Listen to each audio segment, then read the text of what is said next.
Sometime later, King Xerxes promoted Haman the Agagite over all the other nobles, making him the most powerful official in the empire. All the king's officials would bow down before Haman to show him respect whenever he passed by, for so the king had commanded. But Mordecai refused to bow down or show him respect. Then the palace officials at the king's gate asked Mordecai, "Why are you disobeying the king's command?" They spoke to him day after day, but still he refused to comply with the order. So they spoke to Haman about this to see if he would tolerate Mordecai's conduct, since Mordecai had told them he was a Jew. When Haman saw that Mordecai would not bow down or show him respect, he was filled with rage. He had learned of Mordecai's nationality, so he decided it was not enough to lay hands on Mordecai alone. Instead, he looked for a way to destroy all the Jews throughout the entire empire of Xerxes. So in the month of April, during the 12th year of King Xerxes' reign, lots were cast in Haman's presence to determine the best day and month to take action. And the day selected was March 7th, nearly a year later. Then Haman approached King Xerxes and said, "There is a certain race of people scattered through all the provinces of your empire who keep themselves separate from everyone else. Their laws are different from those of any other people, and they refuse to obey the laws of the king.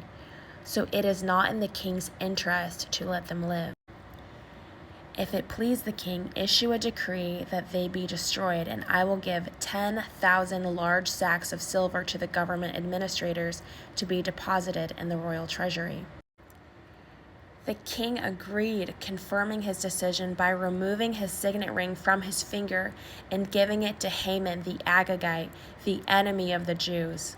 The king said, "The money and the people are both yours to do with as you see fit." So on April 17th, the king's secretaries were summoned, and a decree was written exactly as Haman dictated.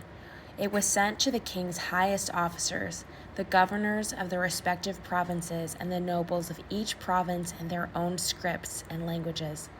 The decree was written in the name of King Xerxes and sealed with the king's signet ring.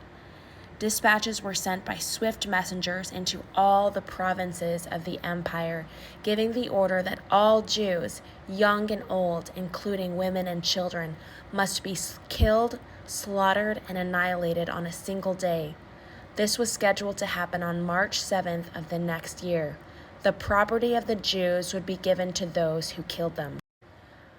A copy of this decree was to be issued as law in every province and proclaimed to all peoples so that they would be ready to do their duty on the appointed day.